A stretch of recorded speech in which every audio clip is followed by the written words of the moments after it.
Avocado খুবই উপকারী।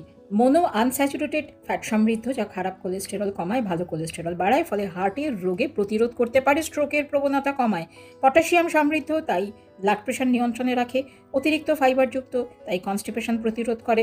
Omega 3 fatty acid সমৃদ্ধ, ফোলেট, ভিটামিন কে সমৃদ্ধ, তাই মেমোরি বাড়ায়, ব্রেনের সুস্থতা, কর্মক্ষমতা বাড়ায়।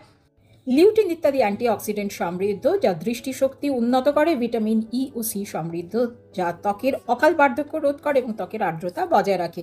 কিন্তু অ্যাভোকাডো তো বড্ড দাম, খাবো কি করে? তার পরিবর্তে কি খাবো? 1. পাকা কলা, পটাশিয়াম ও ফাইবার সমৃদ্ধ। 2. মিষ্টি আলু, ভিটামিন এ ও সি সমৃদ্ধ। 3. ঘরে তৈরি ছানা, প্রোটিন ও ক্যালসিয়াম সমৃদ্ধ। 4. পাকা পেঁপে, ভিটামিন সি সমৃদ্ধ, রোগ প্রতিরোধ ক্ষমতা বাড়ায়। 5. দই, প্রোবায়োটিক গুণ সম্পন্ন। আমাদের মধ্যবিত্তের পুষ্টিটুকু হলেই চলবে।